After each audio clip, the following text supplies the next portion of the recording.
Entre de la Justice League, de la peur de se faire plagier par Marvel, du Sergent Rock, de l'annulation, de nouveaux projets et surtout du The Batman dans le DCU, James Gunn s'est lâché en interview et ça nous fait encore un tas d'informations incroyables à voir ensemble dans cette vidéo et surtout à décrypter.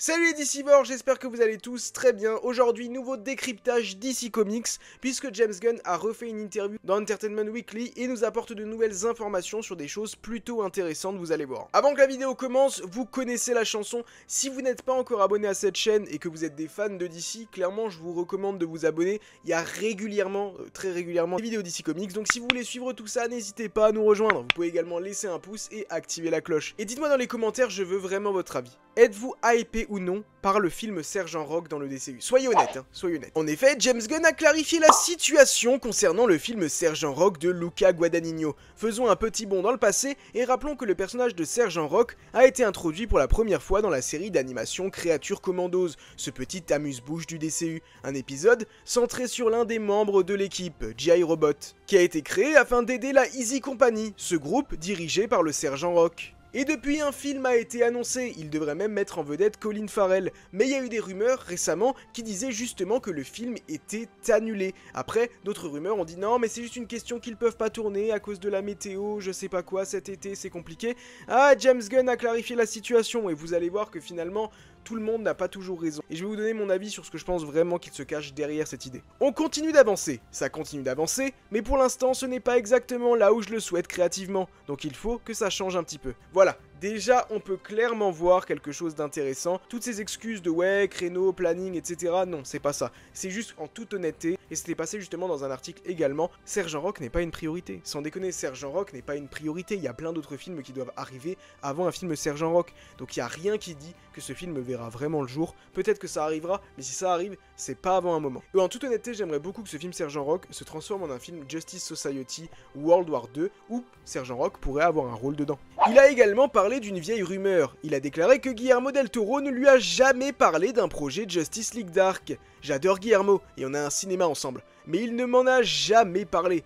J'entends tout ça, Guillermo adorerait faire Justice League Dark, mais Guillermo, non, ne m'en a jamais parlé. La Justice League Dark, c'est quelque chose que j'aimerais énormément voir dans le DCU de James Gunn. Bon, bah pour le moment, il n'y a même pas encore de Justice League qui a été créé. Mais pourquoi pas dans un chapitre 2 qui inclurait justement plus de magie, avec le retour de certains personnages du DCU, enfin avec de nouveaux acteurs, je pense par exemple à Shazam et Black Adam, un film d'animation Shazam versus Black Adam, ce serait beaucoup trop cool, ou un live action, pourquoi pas. Mais un live action, ça paraît un petit peu compliqué vu les retours de Shazam et Black Adam dans le DCU, mais sait-on jamais. Mais en tout cas, la Justice League Dark, avec Constantine, Zatanna et tout, c'est quelque chose que j'espère énormément voir arriver dans le DCU à un moment donné. On a une première pièce de tout ça avec le film Swamp Thing, mais Swamp Thing, c'est pas avant un moment. On arrive à un gros morceau, le morceau Batman. Et là, vous allez voir, je sais que je vous ai saoulé avec cette théorie. The Batman dans le DCU. Mais, je sais pas, il y a des petites choses qui me font un petit peu douter. Il y a même des scoopers, comme par exemple Grace Randolph, qui parfois est très fiable et parfois totalement à côté de la plaque, qui pensent vraiment que le Reeveverse pourrait justement émerger dans le DCU selon les résultats du film Superman. Et en fait, quand on voit certaines déclats de James Gunn, bah, je suis désolé, mais il est pas cash-net non, et parfois il a des déclats qui sont un peu suspects. Regardez ça. James Gunn, lorsqu'on lui a demandé s'il avait déjà choisi Batman, a répondu non. Enfin, on a choisi Robert Pattinson, donc il est toujours là. Mais il reste très important. Voilà, je suis désolé, mais... Vous allez me dire que je vois des signes partout, etc. Et de toute façon, les spéculations vont continuer jusqu'à ce que soit ils disent que c'est Pattinson le Batman du DCU, soit que justement il caste un nouvel acteur. Mais en même temps, je pense qu'il joue peut-être un petit peu de ça, je ne sais pas, mais il est pas clair dans ses déclarations, je trouve. Vraiment pas clair. Il nous parle également du film The Batman 2, et déclare que ce que fait Matt Reeves reste très important, malgré toutes les rumeurs qui contredisent ça. Nous devrions bientôt découvrir le scénario, et j'ai hâte. Au mois de juin, le premier scénario devrait donc être rendu à DC Studios de la part de Matt Reeves, et selon un scooper, il devrait même y avoir les castings lors de cet été, et le tournage est prévu pour débuter début 2026. Il parle également de la pression qui est exercée sur Matt Reeves. Il déclare « On devrait arrêter de mettre la pression à Matt, le laisser écrire le scénario à son rythme. C'est comme ça. The Batman, c'est grâce à lui qu'on l'aime. Et je suis tout à fait d'accord avec James Gunn, il faut laisser Matt Reeves travailler. Oui, c'est embêtant parce que ça prend du temps, mais je tiens encore une fois à vous rappeler que Matt Reeves a subi de gros problèmes personnels, qu'il subit très probablement encore à l'heure actuelle,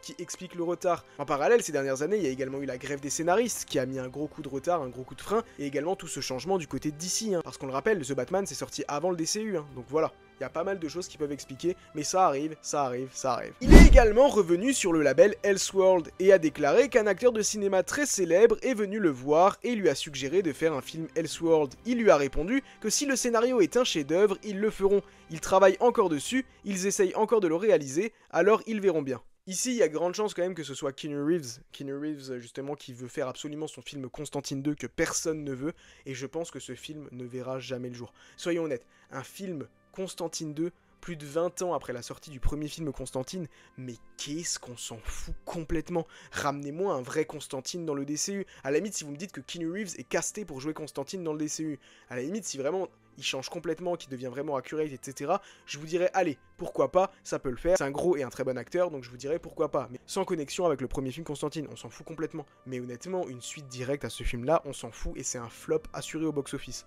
Donc il y a des chances que ce soit ça. Mais ça pourrait être autre chose. Moi, je sais pas, j'aime à penser que c'est peut-être Ryan Reynolds. On sait, Ryan Reynolds aime bien pitcher des choses à tous les studios. Il a pitché un projet Star Wars, il pitch des projets à Marvel. Donc qui sait, peut-être qu'il a pitché un projet justement à Warner Bros et ça pourrait être très cool. Et je pense que si Reynolds leur pitch un projet, il y a de grandes chances que ça finisse par voir le jour, soyons honnêtes. Peut-être qui sait, une suite à Green Lantern, bon ça je sais pas, mais je verrais bien Ryan Reynolds avoir pitché quelque chose. Des nouvelles également de la série Paradise Lost. On le rappelle, cette série qui prendra place des milliers d'années avant la naissance de Diana Prince Wonder Woman et qui prendra place sur l'île de Themyscira. Il déclare que Paradise Lost avance, lentement, mais qu'elle est toujours en marche, et qu'il aime vraiment ce projet. On lui a également posé la question de savoir si Wonder Woman était connectée à cette série, le film Wonder Woman.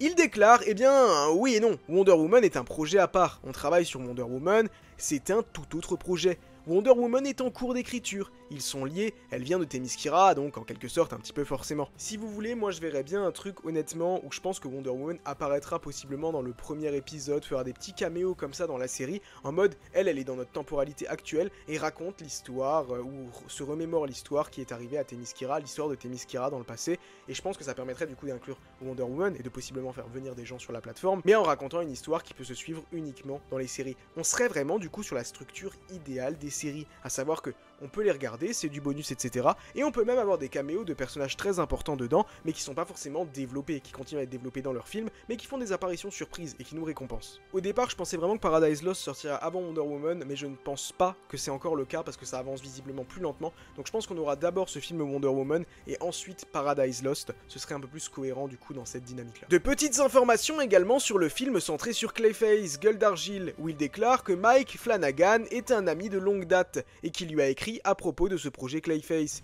Il lui en a parlé par SMS au début de sa carrière chez DC, et honnêtement, il ne pensait vraiment pas que ça allait arriver. Mais il fait l'éloge du scénario. C'est un film d'horreur corporelle, un film d'horreur qui, comme tout film d'horreur corporelle, semblait fascinant. Puis il a écrit le scénario et il était fantastique. On a également demandé à James Gunn si le Clayface qui était présent dans ce film serait le même que dans la série d'animation Creature Commandos. Et il a déclaré, je pense que tout le monde va comprendre. On le rappelle, c'est Matt Hagen qui sera du coup le Clayface du film, et oui, honnêtement, je pense que ce sera le même. S'il commence à partir sur plusieurs Clayface, ça risque d'être compliqué. Et je vous avais même dit qu'il y avait quelque chose qui était rassurant, c'est que dans certaines versions, Clayface devient un anti-héros, et même un membre à part entière de la Bat Family. Mais quand on le voit dans Creature Commandos, on peut voir que c'est un pourri, on peut voir que c'est un vrai criminel, et j'espère que du coup on va garder cette tonalité-là. Si on a des projets sur des vilains de Batman, je veux pas qu'on ait ce symptôme Sonyverse, où les vilains sont présentés comme des anti-héros. Pitié, que ça n'arrive pas, ça n'a pas marché, et The Penguin a montré le pingouin comme il était vraiment. James Gunn parle également d'une série DCU qui l'enthousiaste fortement. Il y a une série télé que je préfère dans tout ça, et j'espère qu'elle sera bientôt réalisée. C'est ma préférée. Quand on connaît le background du bonhomme, on est obligé de penser à une série sur Green Arrow, ou une série Green Arrow et Black Canary, et j'espère vraiment que c'est ça. Je pense pas que Green Arrow a un film, très honnêtement, je verrais plus une série Green Arrow, la série Arrow a été excellente, elle a très bien marché, donc je pense que Green Arrow, une série sur Max, avec un peu plus de budget, ça pourrait être un peu plus cohérent, et j'aimerais énormément que ça arrive. On le sait, Green Arrow est l'un des personnages préférés de James Gunn, donc je pense qu'il y a de grandes chances que ce soit ça, et j'ai vraiment hâte de voir débarquer Holly, l'archer vert, dans ce DCU. Ça pourrait également être une série Justice Gang, et ça j'espère vraiment que ça va arriver, que ce soit une série Justice Gang, ou une série Justice Society, ou une série Terrifix, en tout cas sur l'équipe qui va nous être présentée dans Superman. Faudra bien la développer cette équipe, on le sait, il y a quand même une inspiration de Justice League internationale, donc je verrais bien un projet centré sur eux, histoire de bien les développer, mais ça en série, histoire de laisser la grosse équipe Justice League et les Teen Titans en film. Il parle également des prochains films du DCU. D'autres films sont en cours d'écriture. L'un est en très bonne voie, l'autre est plus proche de ses prémices. Mais nous sommes optimistes. La suite après Clayface n'est donc pas encore sûre à 100%. Là, c'est très dur de savoir de quoi il parle. Il peut parler de World's Finest, comme il peut parler de Justice League, comme il peut parler de Batman the Brave and the Bold, comme il peut parler de Wonder Woman. Il peut parler de plein de choses possibles. Et il y a encore plein d'autres personnages qui n'ont pas été annoncés. Aquaman, qui est devenu une licence extrêmement populaire, on le rappelle. Aquaman, c'est plus d'1 milliard de dollars. Le deuxième a moins bien marché, mais dans des conditions particulières du côté de DC. Mais Aquaman est un perso ultra populaire et je pense vraiment qu'il fera un retour en grande pompe chez DC. Préparez-vous, je pense bel et bien qu'on aura un film Aquaman dans les prochaines années. Flash, il y a de grandes chances, ça prendra peut-être un peu plus de temps. Je pense que Flash, lui, va être ramené d'abord dans le premier film Justice League. Bien que Justice League, j'ai tendance à penser que ça pourrait être en 2 parties dans ce premier chapitre. Je pense que Flash, lui, débarquera pour la première fois dans un film Justice League et aura des films après, histoire de le ramener, de le rendre hyper populaire, de donner envie aux gens de le découvrir dans son histoire solo. Et là, on aura des films Flash. Déclare également que son projet préféré n'a pas encore été annoncé, qu'il y a des projets qui sont un petit peu annoncés officiellement ou en rumeur, mais que beaucoup n'ont absolument pas fuité, dont son scénario préféré. Je pense qu'il y a de grandes chances que ce soit World's Finest, et je croise les doigts pour que ce soit World's Finest, et si c'est pas World's Finest, je pense que ce sera un film Justice League. En effet, il déclare qu'il y a ce grand projet secret qu'ils n'ont pas encore annoncé. Ils n'en ont même pas parlé à David Zaslav, afin qu'il ne soit pas copié par une autre entreprise. Il parle évidemment de Marvel. Et du coup là, on est obligé de penser à quelque chose d'assez original. Ça pourrait être une histoire assez originale de Justice League, peut-être, parce qu'on le sait, il y avait eu des dramas à l'époque, comme quoi les frères Russo, pour Avengers Infinity War et Endgame, auraient copié le scénario de Zack Snyder pour ses films annulés de Justice League, donc ça pourrait être une histoire assez originale Justice League, ou alors ça pourrait justement être cette idée de World's Finest, de rassembler 2 héros à la fois très différents mais très amis, et d'en faire quelque chose d'incroyable. Ça pourrait être ça aussi, ou ça pourrait être totalement autre chose. Et là, je vous attends au tournant dans les commentaires, parce que même moi, je suis complètement perdu. Mais on voit que du coup, il veut quand même se démarquer et ne pas se faire copier ses idées par Marvel. Et Marvel, on le sait, sont capables de le faire. Ils l'ont même fait sur Civil War, puisqu'ils ont copié l'idée de BVS, donc bon. Et on finit en beauté, puisque James Gunn affirme qu'il y a certains personnages qui seront présents dans le film Superman, mais qui n'ont pas encore été annoncés. Là, il y en a 3 auxquels on peut penser. Bruce Wayne. Peut-être qu'on aura un caméo de Bruce Wayne qui mettra fin à toutes les spéculations, mais étant donné qu'il fait que de dire que aucun Batman n'a encore été casté et que pour l'instant Pattinson, ça ne semble pas être lui, si Pattinson fait un caméo dans le film, la salle va exploser, qu'on soit bien d'accord. Voilà. Ça pourrait être Metallo, on le sait dans la préquelle nouvelle, il était déclaré que Superman avait déjà affronté Metallo, donc qui sait, peut-être que Metallo fera une apparition, un caméo ou un flashback, ça pourrait être très cool. Et évidemment, Supergirl Millie Alcott n'est pas encore annoncée officiellement, mais on le sait, elle devrait bel et bien faire ses débuts dans ce film. Voilà. Encore une fois, un bon condensé d'actualité. Dites-moi ce que vous avez pensé de tout ça dans les commentaires. Je vous rappelle, n'hésitez vraiment pas à vous abonner, ça aide vraiment la chaîne et à laisser un petit pouce. Et nous on se donne rendez-vous très bientôt à Metropolis.